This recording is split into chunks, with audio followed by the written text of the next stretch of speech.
भोलेनाथ की ऐसी लीला जिसे सुन गांव वाले डर गए। बहुत समय पहले एक छोटा सा गांव था जो घने जंगलों और ऊंचे पहाड़ों के बीच बसा हुआ था। उस गांव का नाम शिवपुर था। गांव के बीचों बीच एक प्राचीन शिव मंदिर था जहां हर सुबह और शाम पूजा होती थी। गांव के लोग भोलेनाथ को अपना रक्षक मानते थे, लेकिन उस मंदिर के बारे में एक रहस्य भी था।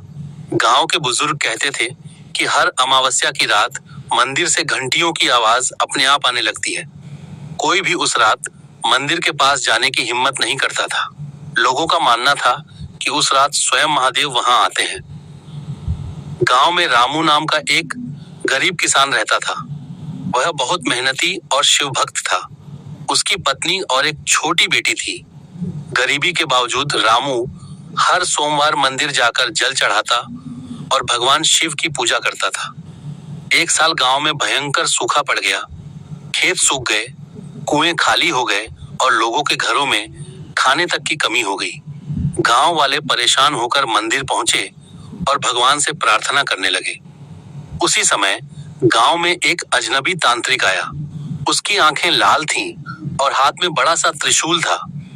उसने गांव वालों से कहा, तुम लोगों की परेशानी का कारण यह पुराना शिव मंदिर है। यहाँ कोई रहस्यमयी शक्ति रहती है। अगर मंदिर बंद नहीं किया गया तो गांव पर बड़ा संकट आएगा। गांव वाले डर गए। धीरे धीरे लोगों ने मंदिर जाना बंद कर दिया। लेकिन रामू को तांत्रिक की बात पर भरोसा नहीं हुआ। उसने कहा, जिस भोलेनाथ ने हमेशा हमारी रक्षा की, वे हमें नुकसान कैसे पहुंचा सकते हैं। तांत्रिक को रामू की बात पसंद नहीं आई। उसने गुस्से में कहा, अगर तू इतना बड़ा भक्त है तो अमावस्या की रात मंदिर में अकेला जाकर दिखा। गांव वाले सहम गए। किसी ने आज तक ऐसा करने की हिम्मत नहीं की थी, लेकिन रामू ने भोलेनाथ पर विश्वास रखते हुए चुनौती स्वीकार कर ली। अमावस्या की रात आई। चारों तरफ घना अंधेरा था। तेज हवा चल रही थी और आसमान में बादल गरज रहे थे। गांव वाले अपने घरों के दरवाजे बंद करके बैठे थे।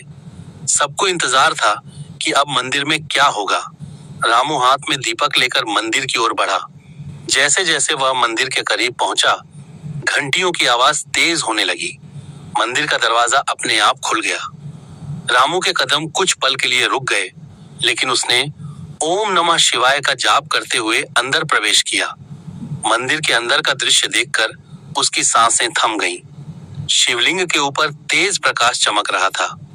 पूरा मंदिर धुएं और सुगंध से भरा हुआ था। अचानक रामू को लगा जैसे कोई भारी आवाज गूंज रही हो। डरो मत मेरे भक्त। रामू कांप उठा। उसने चारों ओर देखा, लेकिन वहां कोई दिखाई नहीं दे रहा था। तभी शिवलिंग के पास एक विशाल नाग दिखाई दिया। उसकी आंखें चमक रही थीं। नाग धीरे धीरे शिवलिंग के चारों ओर घूमने लगा। रामू डर गया, लेकिन उसने अपनी आंखें बंद करके भोलेनाथ का नाम लिया। तभी अचानक मंदिर की घंटियां जोर जोर से बजने लगी। तेज हवा चलने लगी और मंदिर का दीपक बुझ गया। उसी समय गांव के बाहर रहने वाला वही तांत्रिक अपने घर में कोई काला जादू कर रहा था। वह चाहता था कि गांव वाले डर कर मंदिर हमेशा के लिए बंद कर दें, ताकि वह उस जगह पर कब्जा कर सके। लेकिन तभी आसमान में जोरदार बिजली चमकी। गांव वालों ने देखा कि मंदिर के ऊपर नीली रोशनी फैल गई है। अचानक तांत्रिक जोर जोर से चिल्लाने लगा। उसका त्रिशूल जमीन पर गिर गया और उसकी सारी शक्ति खत्म होने लगी। मंदिर के अंदर रामू ने देखा कि शिवलिंग से जल बहने लगा है। वह जल पूरे मंदिर में फैल गया। उसी क्षण उसे फिर वही आवाज सुनाई दी, सच्चे भक्त की रक्षा स्वयं महादेव करते हैं। रामू की आंखों से आंसू बहने लगे।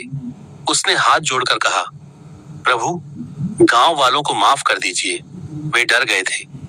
कुछ ही देर बाद सब शांत हो गया।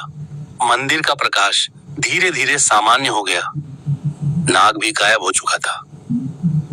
सुबह होते ही गांव वाले मंदिर पहुंचे। उन्होंने देखा कि सूखा पड़ा कुआं पानी से भर चुका है। खेतों की मिट्टी भी गीली हो गई थी। लोग आश्चर्य में पड़ गए। उसी समय खबर आई कि वह तांत्रिक गांव छोड़कर भाग गया है। जाते जाते वह सिर्फ एक ही बात कह रहा था, यह कोई साधारण मंदिर नहीं, वहां सच में महादेव का वास है। गांव वालों को अपनी गलती का एहसास हुआ। सबने मिलकर मंदिर में पूजा की और रामू से माफी मांगी। उस दिन के बाद गांव में फिर कभी सूखा नहीं पड़ा। लेकिन कहते हैं कि आज भी अमावस्या की रात उस मंदिर से घंटियों की आवाज सुनाई देती है। गांव वाले मानते हैं कि उस रात स्वयं महादेव अपने भक्तों की रक्षा करने आते हैं। जो भी सच्चे मन से भोलेनाथ का नाम लेता है, उसकी हर परेशानी दूर हो जाती है, क्योंकि भोले बाबा अपने भक्तों का साथ कभी नहीं छोड़ते। ऐसे ही और कहानी और कथा सुनने के लिए हमारे चैनल को लाइक, शेयर, फॉलो और सब्सक्राइब करें। धन्यवाद।